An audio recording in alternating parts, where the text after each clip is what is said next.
এত কি করে খেতে পারে মানুষ এই শরীরে। তো চলো এই কথাটা কেন বললাম, তো পুরো ভিডিওটা দেখো। তো হ্যালো এভরিওয়ান, তোমরা সবাই কেমন আছো? আশা করি ভালো আছো। আমি খুবই ভালো আছি, কারণ একটা আমাদের কাছে একটা স্পেশাল দিন। এ বাবা, আমি তো রেডি সেডি হয়ে চলে এসেছি, তো এখনো খাওয়াই হয়নি। তো চলো ও খেটে দিয়ে তাকে নিয়ে একদম যাবে, আমাদের সঙ্গে একসঙ্গে সবার দেখা হবে এক জায়গায়। অবশেষে তিন মূর্তি এক জায়গায়। তো আর একজন আসার কথা, তার একটু লেট হচ্ছে, তাই জন্য দাঁড়িয়ে থাকতে বলছে। তো চলো আমরা কেনাকাটা করে নিই, কারণ কিছুই কেনা হয়নি। তো নন্দীগ্রামে এসেছি আজকে, বাজার জানি, বাট কোনো দোকান খোলা নেই খাওয়ার দোকান, তাই জন্য হুল্লোড়ে চলে এসেছি। আমাদের ভাগ্য খারাপ, কিছু করা নেই, হুল্লোড়েও বিরিয়ানি হবে না বলতেছে, তাই জন্য ফিরে গেলাম। তো তাকে বলে দিয়েছি, কারণ আমার একজন ফ্রেন্ড আসবে, তাকে বলে দিয়েছি আনার কথা।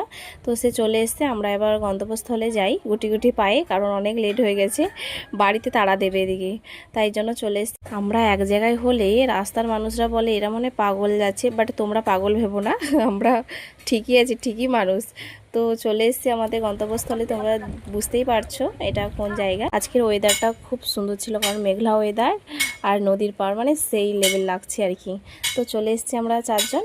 তো জড়া শালিক দেখতে পেয়েছি, তাই জন্য তোমাদের সঙ্গে শেয়ার করলাম। তোমরা লক্ষ্য করেছো কিনা জানি না, মোট জড়া শালিক দেখা ভালো, তোমরা জানো তো। তো জড়া শালিক দেখতে পেয়েছি, মানে আমাদের সাইডটা ভালো। তো আজকের আমরা যেতে যেতে একটা গাছে নারকেল দেখতে পেয়েছিলাম, মানে নারকেলটা পড়ে আছি। তো আমরা ভয়ে ভয়ে কুড়িয়েছি, নারকেলটা আছে কিনা জানি না, বাড়িতে এসে ভাঙবো। তো চলো নারকেলটা নিয়ে এসে, তো এই একটা জায়গা বেছেছি আমরা বসবো বলে।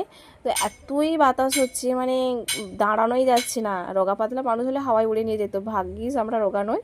তো রোগা পাতলা মানুষটা এসে বসে গেছে। তোমরা ভাবতেছো এরা কিসের জন্য এসব করছে বা কেন, তো একটু ধৈর্য ধরো, বলতেছি। তো নদীর পাড়ে এত সুন্দর হাওয়া বইছে, যেন এই নদীর পাড়ে একটা বাড়ি হলে খুব ভালো হতো। তো প্লেট আরও সাজিয়ে, মিষ্টি আরও সাজিয়ে, তো সাজাতে সাজাতে মানে সাজাতে সাজাতে এতই আমি ক্লান্ত হয়ে গেছি, আমার খিদে পেয়ে গেছি, তাই জন্য অপেক্ষা না করে একটা চিপস বার করে খেয়ে নিয়েছি। তো ওরা তো আমাকে বকতেছে প্রচুর। তো প্লেটটা সাজাতে যেতে আমি হাত দিয়েছি, ঢিপ করে ডিমটা পড়ে গেছে। তো কিছু করার নেই, ওরা তো আমাকে পাশ থেকে প্রচুর লেভেলে বকতেছে। তো কিছু করার নেই, আমি আবার হাত দিয়ে, আমি যেমন ভেঙেছি আমি হাত দিয়ে ঠিক করে দিয়েছি। তো প্লেটটা এইভাবে সুন্দর করে সাজিয়ে, তরমুজটা আমি পাকামো করেই কিনেছি। তারপরে কিভাবে কাটবো না, ব্যাগে স্কেল ছিল, তো এইসব বুদ্ধি থাকতে হয় না, স্কেল দিয়ে তরমুজ কেটে দিয়েছি। তো চলো এই হচ্ছে কোণে, ওর হচ্ছে বিয়ে, তাই জন্য আইবুড়ো ভাত খেতে নিয়ে এসেছি নদীর পাড়ে।